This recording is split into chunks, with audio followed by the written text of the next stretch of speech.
Going into the trip, I felt prepared. From the in-class component, I acquired a great deal of knowledge in relation to the history of Guatemala, the effects colonization had on the Mayan population, and the constant, ongoing cultural deprivation they continue to face. However, I never thought to consider how my beliefs and values, shaped by my westernized society, would interfere with what I was about to observe and experience. Almost immediately after arriving, I couldn't help but compare everything I was seeing to my own understanding of living.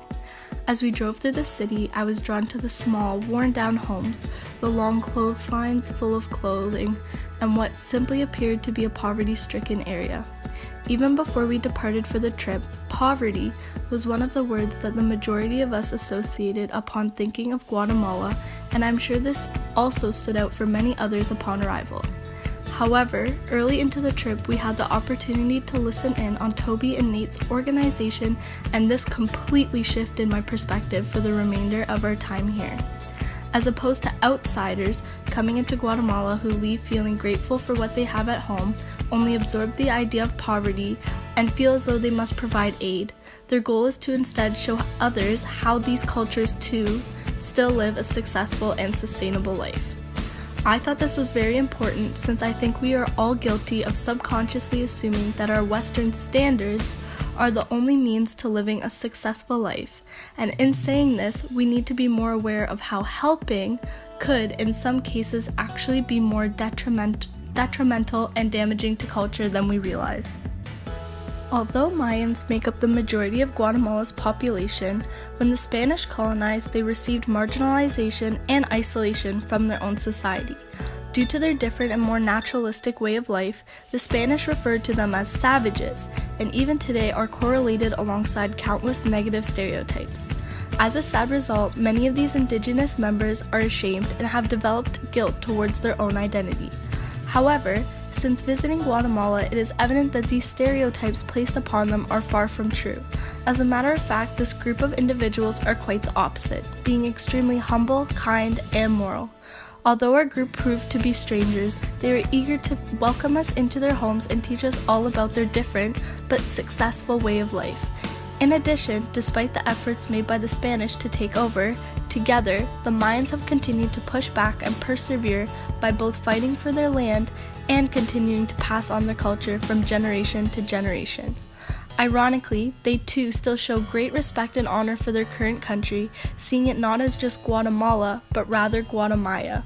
This sense of community and unity across the Mayan population here demonstrates the importance of expanding perspectives and understanding that there's far more than one means to living a successful and happy life.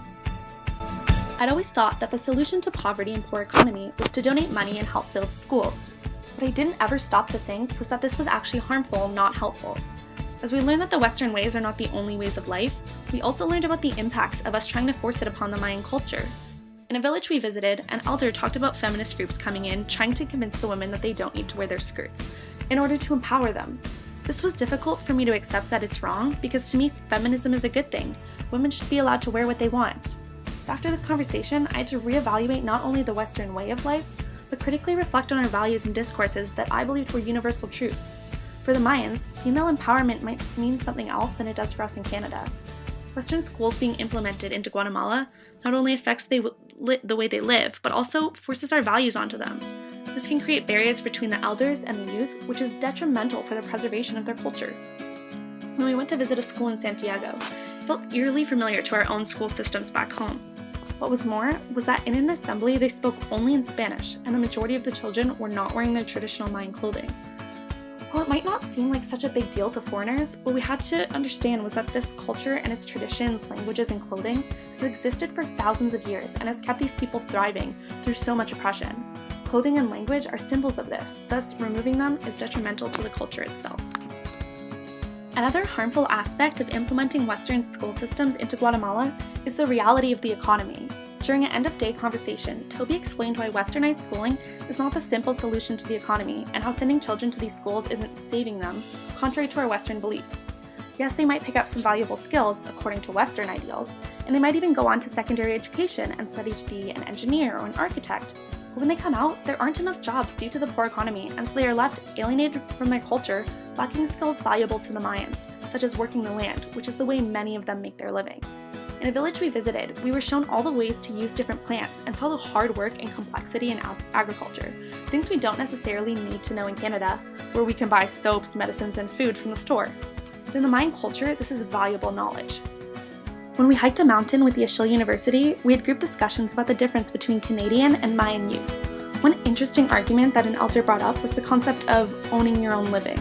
He mentioned how these days the youth want to go into Naba and get a job with a salary, and he thought that this was bad because any day you could be laid off and have no money for food. However, if you work the land, you control your living, and you're putting your values in the earth rather than in money. Unlike living in Canada, where land seems to be so vast and available, the Mayans have continued to fight for the right to regain ownership of their own land. When the Spanish came, they forcefully projected modern colonization upon these individuals. For what they considered to be a lack of contribution to the country's greater economy from the Mayans, they scrutinized them for being lazy and unproductive.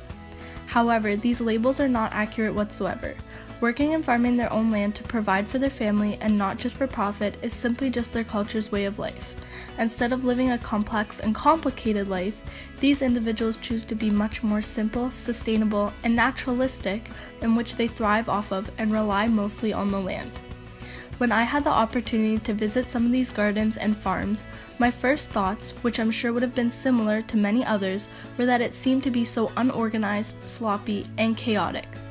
As opposed to the structured and organized farming style that I'm familiar with from a westernized perspective, the plants appeared to be all over the place. However, this layering method demonstrates a much more advanced farming technique and actually helps with the growth.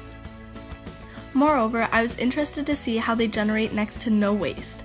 Every part of the plant, whether it be the stem, leaves, or flowers, serves a purpose, and through worship and song, they thank the land for this. While we were also in Guatemala, we had the opportunity to visit a very sacred piece of land. High in the mountains, the Mayans have continued to work hard to protect this land from other countries who see it as a highly profitable mining site. In return for mining here, these companies have tried to compensate by giving a small amount of money to the community members. However, what they fail to see is how this land is actually far more valuable to them than just money, since it is what provides almost all of the fresh water in the surrounding villages. This shows how naive and solely economically driven countries in the global north are, thinking that money can just solve all of these individuals' problems, but is not actually the case. In Guatemala, not only did we learn the error of our thinking, opening our minds to the fact that we shouldn't pity these people and their different way of life, we also learned from them. We stopped thinking of ways we could help these people and simply what we have to offer them, and instead found beauty in the non-material, discovering that these people have so much more to offer us. When we recognize this fact, we can then consider how we can help the people with their material needs in a way that doesn't reinforce dependency or destroy culture.